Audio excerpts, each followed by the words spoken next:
News 18 India.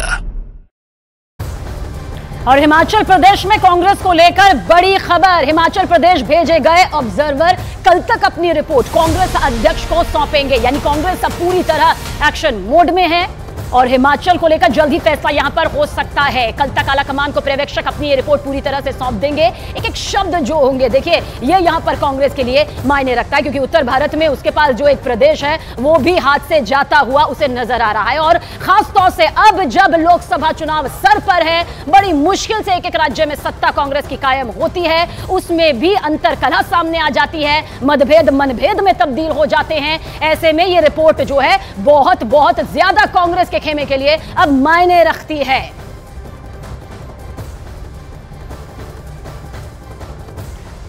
Rajiv Jindal जी इस वक्त BJP से हमारे साथ मौजूद हैं।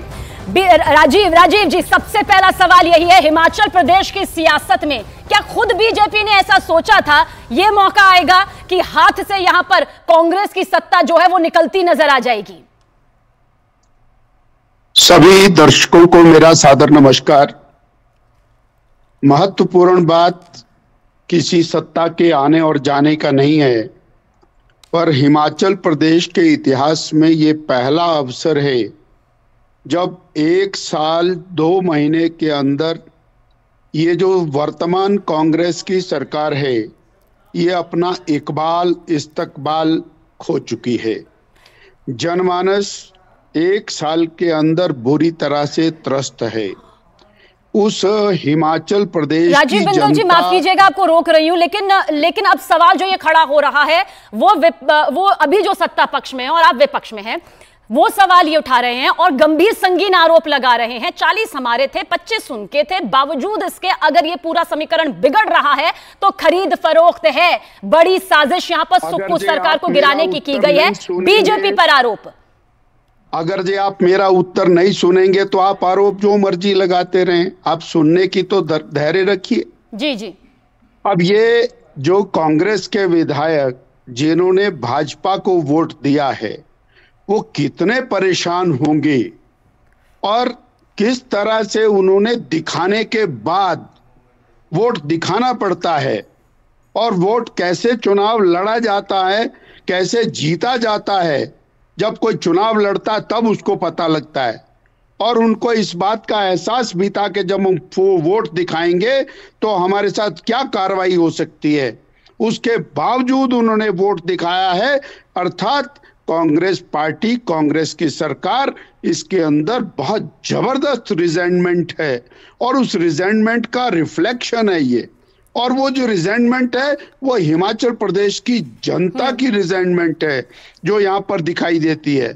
इसलिए इसको इस तरह से देखना और सिर्फ आरोप लगा देना, और ये नालायकी सरकार की नहीं है कि वो उनको और नियंत्रित नहीं कर पाए। कोई भी बाहर नहीं इस तरह से जाता है और 25 विधायक और 34 वोट डलते हैं। ये हिमाचल प्रदेश और देश के इतिहास में पहली बार ऐसा हुआ है और ये स्पष्ट संकेत है। और संकेत के साथ मैं कहना चाहता हूं कि वर्तमान सरकार माइनॉरिटी में आ चुकी है। ये धक्के से सरकार को बचा करके रख रहे हैं और कल भी जब हाउस के अंदर वोटिंग होनी चाहिए थी उस समय वोटिंग नहीं हुई। और जो आज हुआ राजीव बिंदल जी, जो आज हुआ आप जरा उस पर भी नजर डाल लेते हैं। आज आपके 15 एमएलए जो हैं वो निष्कासित कर दिए गए, हालांकि विधानसभा स्थगित हो गई है, लेकिन क्या कानूनी तौर पर कुछ आप लोगों की तरफ से भी आगे जाएगा मामला? नहीं, आप देखिए ना जी, लोकतंत्र को किस तरह से क्रश किया जा रहा है। सवेरे 11 बजे आए, 11:01 पर 15 विधायकों को सस्पेंड कर दिया, जिसके अंदर पूर्व मुख्यमंत्री शामिल है। और उसके बाद तुम बजट पास करके ढोंग रच रहे हो कि हमने बजट पास कर दिया, अपनी मेजॉरिटी का ढोंग रच रहे हो। और फिर ये जो कार्रवाई करने की बात कर रहे हैं वो भी गैर कानूनी कार्रवाई कर रहे हैं। और ये हिमाचल प्रदेश की सारी जनता देख रही है किस तरह से इन्होंने विधायकों को सस्पेंड किया, किस तरह से इन्होंने पिछले कल भी कट मोशंस को पास किया। और हिमाचल प्रदेश की जनता ये भी जान रही है कि वर्तमान कांग्रेस सरकार ने ठीक, अब ये जनता पर ही छोड़ देते हैं। बहुत बहुत शुक्रिया बातचीत के लिए। जनता पर छोड़ देते हैं कि जनता ये तय करती है कि वाकई क्या खरीद फरोख्त हुई, या फिर जनता ये कहती है कि नहीं, अंतरात्मा जो है वो कांग्रेस के कुछ विधायकों की ऐसी जागी कि उसने बीजेपी के कमल को अपने हाथ में ले लिया, साथ दे दिया यहां पर। और इससे पहले